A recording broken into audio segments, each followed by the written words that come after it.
किसी छोटे से गांव में एक शांतिपूर्ण जीवन बसर हो रहा था। गांव के लोग एक दूसरे के साथ अच्छे रिश्ते रखते थे और सभी का जीवन सरल था। लेकिन गांव में एक दिन ऐसी घटना घटित हुई जिससे सभी हैरान रह गए। यह घटना थी चोरी की। गांव में एक गरीब लड़का था जिसका नाम मोहन था। मोहन के माता पिता बहुत गरीब थे और वह छोटी सी दुकान चलाते थे जिससे उन्हें मुश्किल से 2 वक्त की रोटी मिलती थी। मोहन भी अपनी पढ़ाई के साथ साथ खेतों में काम करता था ताकि कुछ पैसे कमा सके। मोहन का दिल बहुत अच्छा था, लेकिन उसकी स्थिति बहुत कठिन थी। गांव में एक अमीर व्यापारी था जिसका नाम रणवीर था। रणवीर के पास कई जमीनें, बड़ा घर और अच्छा व्यापार था। वह हमेशा अपनी संपत्ति के बारे में गर्व करता था और लोगों से अपनी धनी स्थिति का जिक्र करता था। उसकी दुकान में महंगी वस्तुएं बिकती थीं और वह अक्सर गांव में दौलत और ताकत के बारे में बातें करता था। एक दिन गांव में चोरी हो गई। रणवीर के घर से कुछ कीमती सामान गायब हो गए थे। जब यह खबर पूरे गांव में फैल गई तो सभी लोग हैरान रह गए। गांव में पहले कभी ऐसी घटना नहीं हुई थी। पुलिस आई, लेकिन कोई सुराग नहीं मिला। लोग अनुमान लगाने लगे कि चोर कौन हो सकता है। गांव के बुजुर्गों ने अपनी सलाह दी और कहा कि क्या तुम जानते हो कि चोरी कौन कर सकता है? यह चर्चा हर घर में चल रही थी और सभी लोग एक दूसरे से पूछने लगे। कुछ दिन बाद एक और घटना घटी। मोहन के घर में भी कुछ सामान गायब हो गए थे।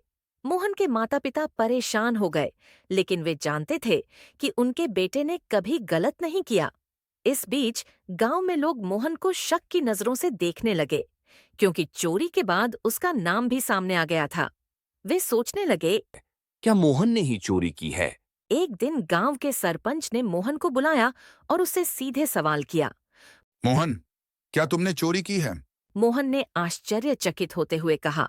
नहीं सरपंच जी, मैंने कोई चोरी नहीं की। सरपंच ने उसकी बातों पर विश्वास किया, लेकिन गांव के लोग अभी भी शक कर रहे थे। इसके बाद मोहन ने अपने पिता से कहा। मुझे यकीन है कि जो कुछ भी हुआ वह मेरी मर्जी से नहीं हुआ। पिताजी, मुझे लगता है कि मुझे खुद ही इस मामले की छानबीन करनी चाहिए। मैं जानता हूं कि मैं निर्दोष हूं, लेकिन कोई और ऐसा करेगा तो मेरा नाम खराब होगा। मैं यह साबित करूंगा कि मैं निर्दोष हूं। मोहन के पिता को यह बात बहुत पसंद आई और उन्होंने अपने बेटे को इस फैसले में साथ दिया। मोहन ने अपनी छानबीन शुरू की। उसने हर घर में जाकर पूछा, क्या किसी ने देखा है कि चोरी की रात कौन कहाँ था?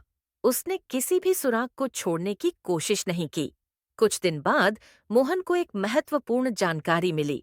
उसने देखा कि रणवीर के घर के पास एक छोटा रास्ता था जो सीधे बाजार तक जाता था।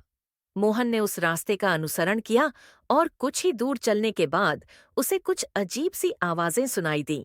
वह आवाजें एक खंडहर से आ रही थीं। मोहन ने धीरे धीरे खंडहर की ओर बढ़ते हुए देखा तो वह चौंक गया।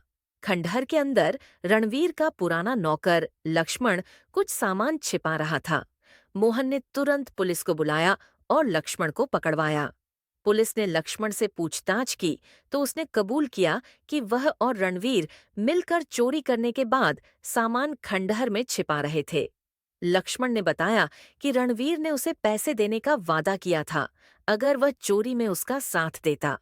मोहन ने पुलिस को सबूत दिए और अंत में रणवीर और लक्ष्मण दोनों को गिरफ्तार कर लिया गया। गांव में सबको पता चला कि असली चोर तो वह अमीर व्यापारी ही था जो अपनी संपत्ति को बढ़ाने के लिए चोरी करता था। मोहन की बहादुरी और ईमानदारी ने उसे सभी के दिलों में एक अलग जगह दिलाई। लोग अब मोहन को आदर्श मानने लगे थे। गांव में शांति लौट आई और लोग एक बार फिर से खुशहाल हो गए। मोहन का नाम पूरे गांव में सम्मान से लिया जाने लगा और उसकी ईमानदारी और मेहनत की कहानी सबके बीच फैल गई। गांव वाले यह समझ गए कि कभी भी किसी पर बिना कारण शक नहीं करना चाहिए और सत्य हमेशा जीतता है।